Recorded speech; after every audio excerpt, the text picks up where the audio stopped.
Thurgood Marshall was an American icon and a towering figure who became one of the most influential champions of civil rights and justice in the 20th century.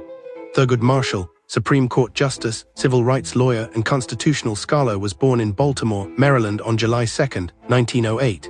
He came from a family that valued education and dignity despite the constraints of racial segregation. He had a distinctive personality marked by brilliant legal mind, sharp wit, and an unwavering commitment to equality under law. Marshall's early years were shaped by the realities of life in a segregated America. His father, William Canfield Marshall, worked as a railroad porter and later as a steward at an all-white country club. His mother, Norma Erica Marshall, was a school teacher.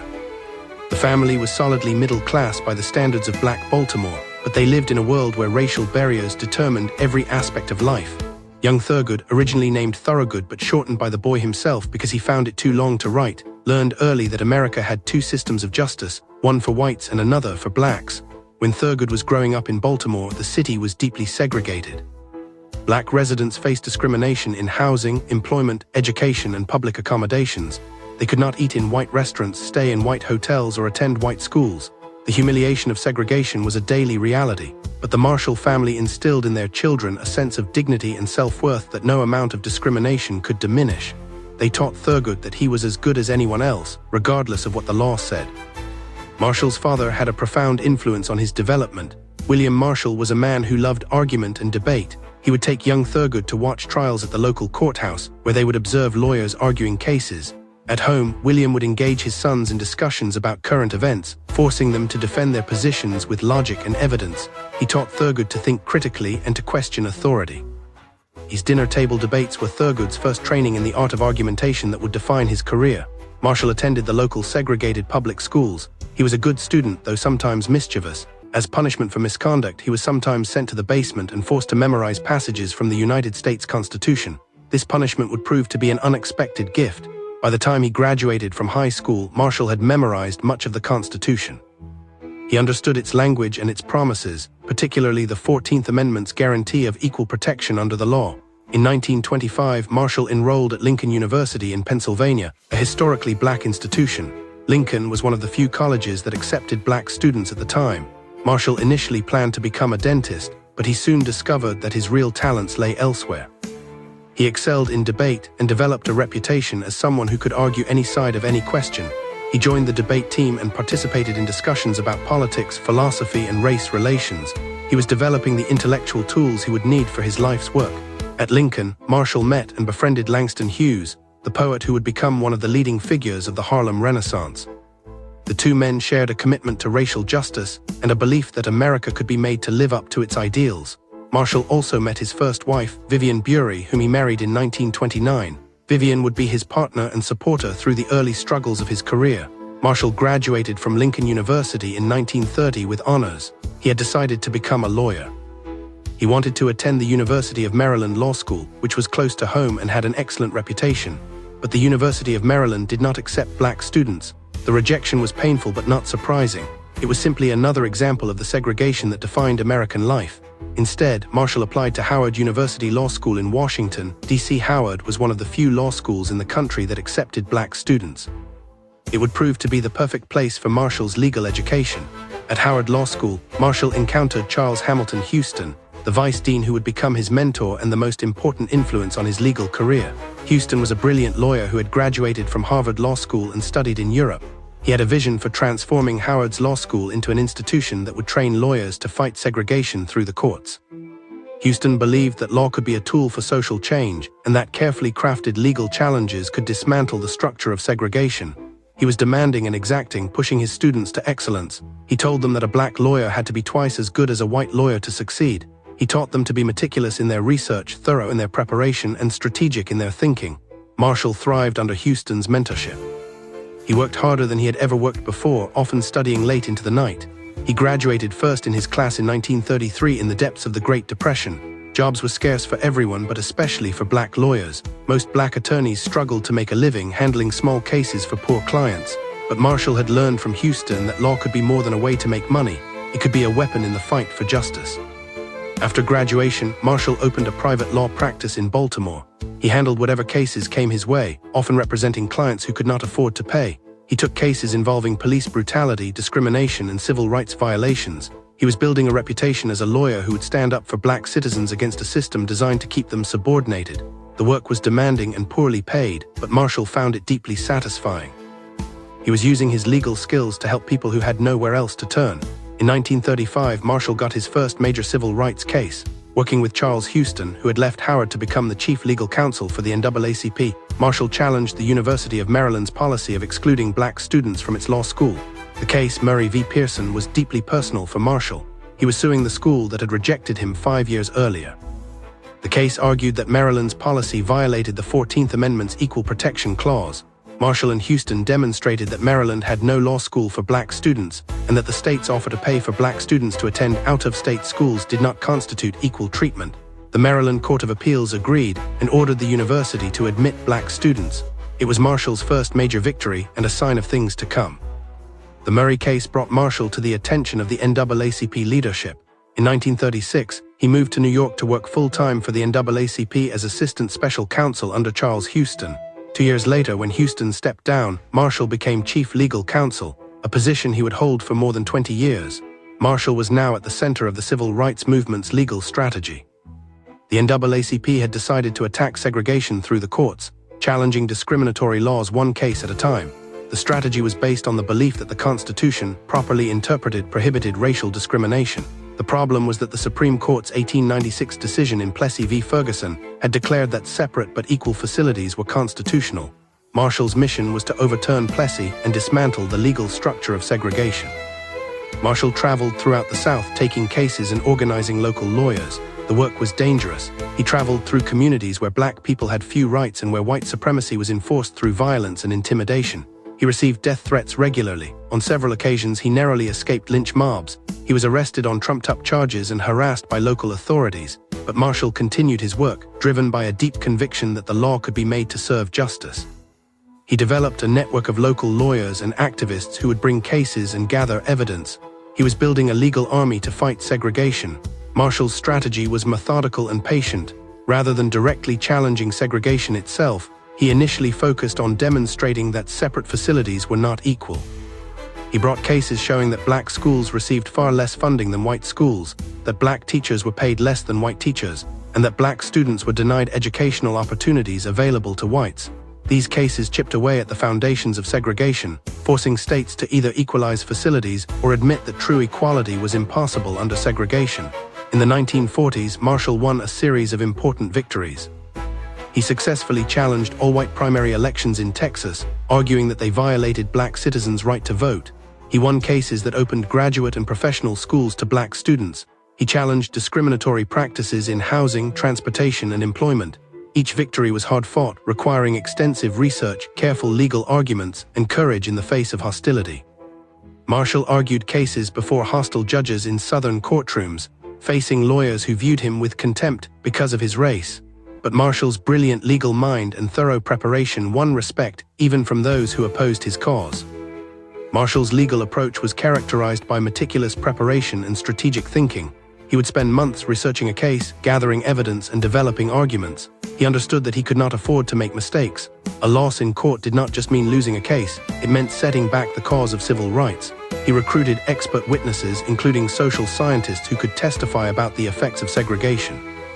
He was pioneering a new approach to constitutional litigation that combined legal arguments with social science evidence. By the early 1950s, Marshall and the NAACP were ready to launch a direct assault on school segregation. They brought cases from several states, challenging the constitutionality of segregated schools. These cases would be combined into a single case that would be argued before the Supreme Court. The case was Brown v. Board of Education of Topeka, and it would become the most important civil rights case of the 20th century. Marshall understood that Brown was the case he had been preparing for his entire career. Everything he had learned from Charles Houston, every case he had argued, every strategy he had developed, had been leading to this moment. The question before the court was simple but profound. Did segregation in public schools violate the Constitution's guarantee of equal protection under the law? Marshall's argument in Brown was masterful.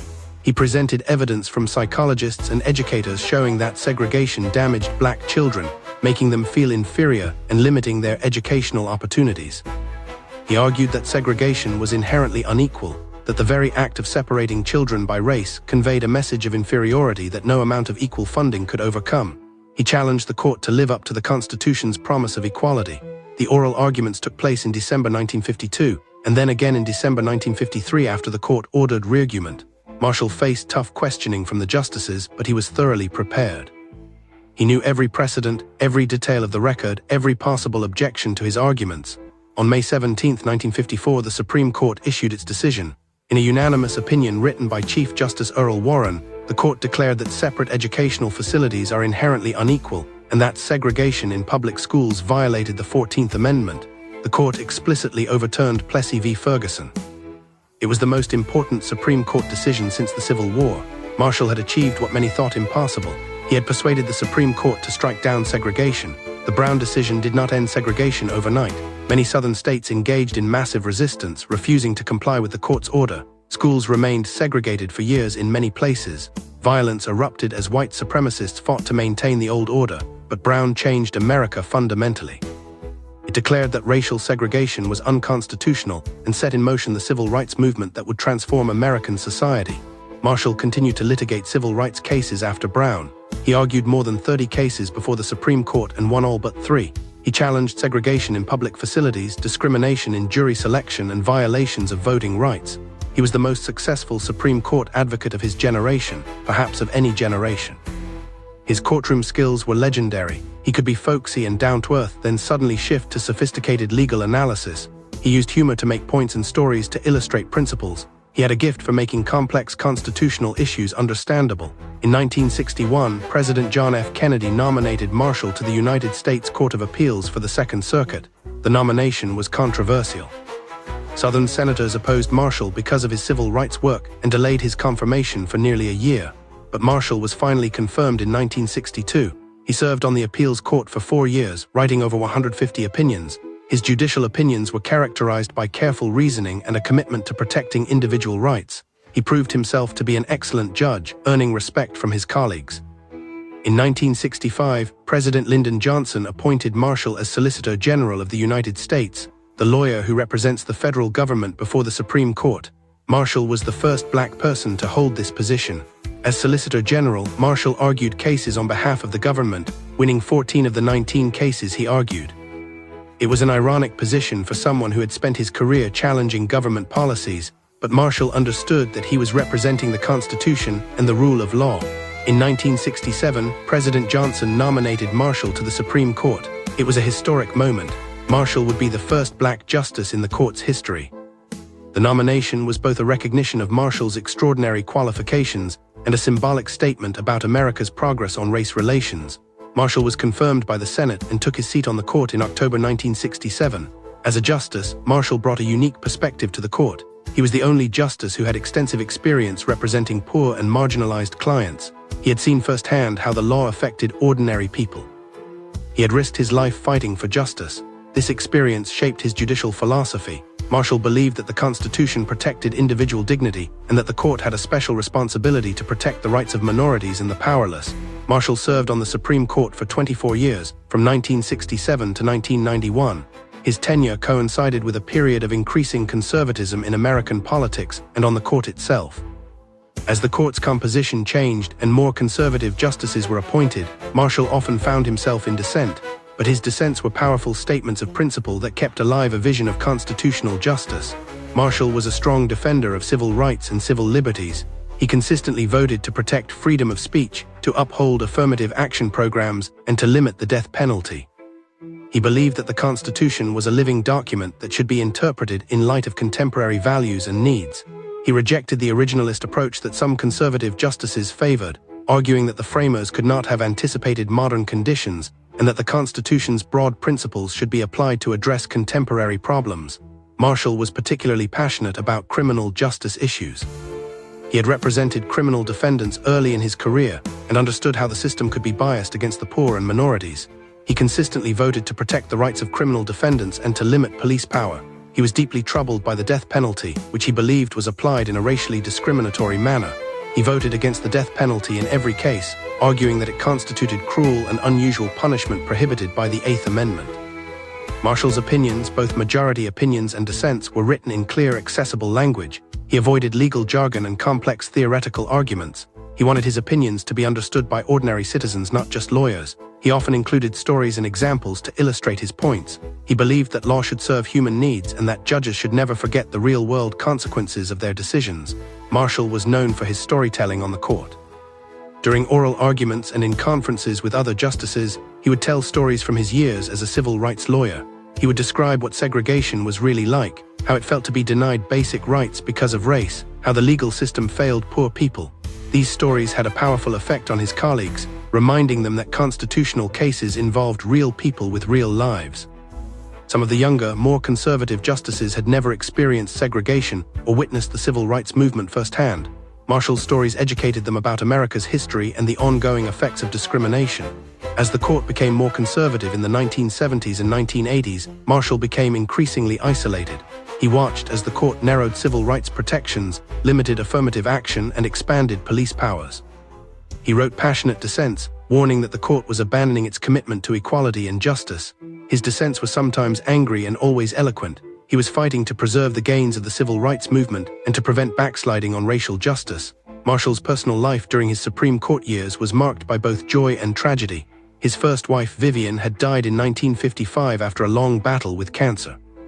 In 1955, he married Cecilia Syatt, whom everyone called Sissy.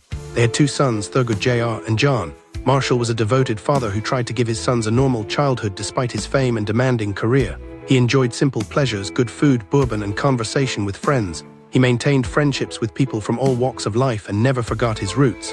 Marshall's health began to decline in the 1980s. He suffered from various ailments, including heart problems and glaucoma.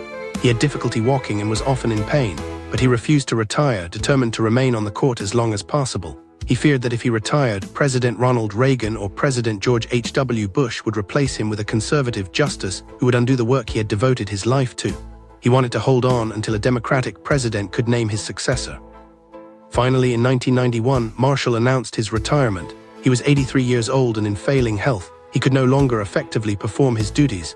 At his retirement press conference, he was asked about his legacy. He said he wanted to be remembered as someone who did the best he could with what he had.